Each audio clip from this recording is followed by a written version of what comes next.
जय माता दी। आज शुक्रवार के दिन आइए सुनते हैं माँ अन्नपूर्णा की यह कथा। एक समय की बात है। काशी निवासी धनंजय की पत्नी का नाम सुलक्षणा था। उसे अन्य सब सुख प्राप्त थे, केवल निर्धनता ही उसके दुख का कारण थी। यह दुख उसे हर समय सताता था। एक दिन सुलक्षणा पति से बोली, स्वामी आप कुछ उद्यम करो तो काम चले। इस प्रकार कब तक काम चलेगा? सुलक्षणा की बात धनंजय के मन में बैठ गई और वह उस दिन विश्वनाथ शंकर जी को प्रसन्न करने के लिए बैठ गया और कहने लगा, हे देवाधिदेव विश्वेश्वर, मुझे पूजा पाठ कुछ आता नहीं है, केवल तुम्हारे भरोसे बैठा हूँ। इतनी विनती करके वह 2-3 दिन भूखा प्यासा बैठा रहा। यह देखकर भगवान शंकर ने उसके कान में अन्नपूर्णा अन्नपूर्णा अन्नपूर्णा इस प्रकार 3 बार कहा। यह कौन क्या कह गया?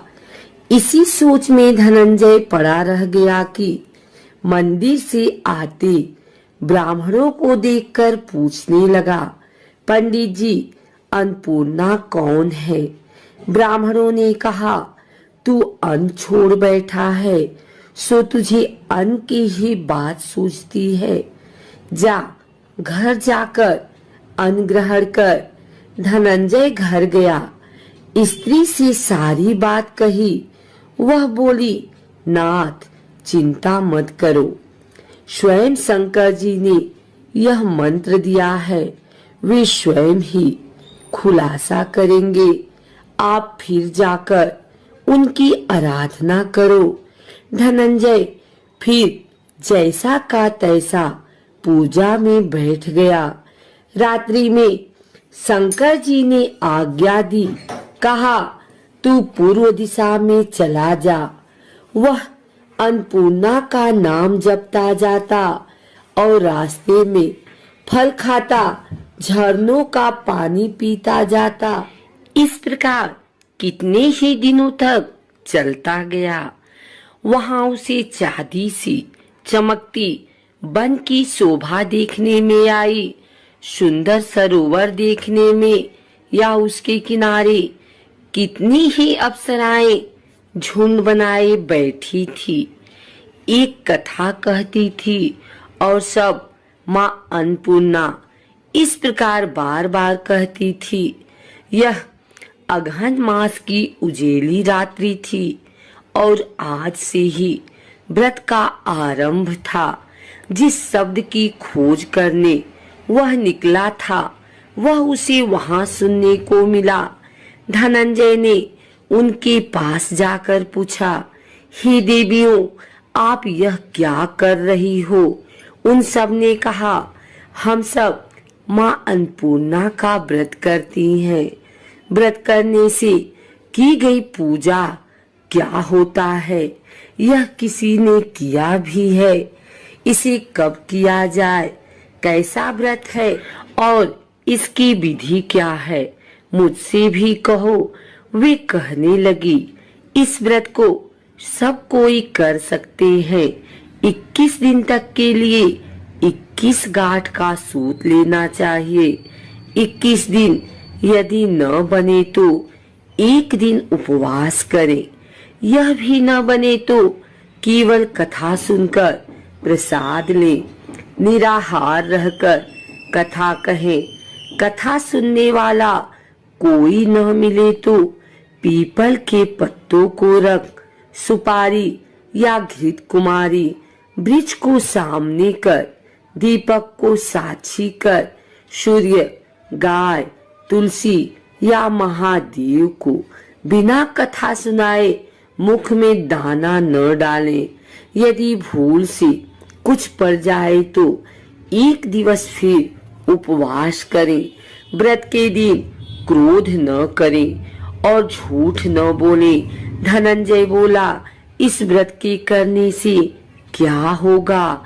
वे कहने लगी, इसके करने से अंधों को नेत्र मिले, लूलों को हाथ मिले, निर्धन के घर धन आए, बाझी को संतान मिले, मूर्ख को विद्या आए। जो जिस कामना से व्रत करे माँ उसकी इच्छा पूरी करती है। वह कहने लगा, बहनों, मेरे भी धन नहीं है, विद्या नहीं है, कुछ भी तो नहीं है। मैं तो दुखिया ब्राह्मण हूँ। मुझे इस व्रत का सूत दोगी? हाँ भाई, तेरा कल्याण हो, तुझे देंगी। ले, इस व्रत का मंगल सूत्र ले। धनंजय ने व्रत किया। व्रत पूरा हुआ। तभी सरोवर में से 21 खंड की सुवर्ण सीढ़ी हीरा मोती जड़ी हुई प्रकट हुई। धनंजय जय अन्नपूर्णा अन्नपूर्णा कहता जाता था। इस प्रकार कितनी ही सीढ़ियां उतर गया तो क्या देखता है कि करोड़ों सूर्य से प्रकाशमान अन्नपूर्णा का मंदिर है। उनके सामने सुवर्ण सिंहासन पर माता अन्नपूर्णा विराजमान है। सामने भिक्षा हेतु शंकर भगवान खड़े हैं। दिवंगनाएं चवर डुलाती हैं। कितनी ही हथियार बांधे पहरा देती हैं। धनंजय दौड़कर जगदम्बा के चरणों में गिर गया। देवी उसके मन का क्लेश जान गई। धनंजय कहने लगा, माता, आप तो अंतर्यामिनी हो, आपको अपनी दशा क्या बताऊं? माता बोली, मेरा व्रत किया है, जा, संसार तेरा सत्कार करेगा। माता ने धनंजय की जिह्वा पर बीज मंत्र लिख दिया। अब तो उसके रोम रोम में विद्या प्रकट हो गई। इतने में क्या देखता है कि वह काशी विश्वनाथ के मंदिर में खड़ा है। माँ का वरदान ले धनंजय घर आया। सुलक्षणा से सब बात कही। माताजी की कृपा से उसके घर में संपत्ति उमड़ने लगी। छोटा सा घर बहुत बड़ा गिना जाने लगा। जैसे शहद के छत्ते में मक्खियां जमा होती हैं, उसी प्रकार अनेक सगे संबंधी आकर उसकी बड़ाई करने लगे। कहने लगे, इतना धन और इतना बड़ा घर, सुंदर संतान नहीं तो इस कमाई को कौन भोग करेगा?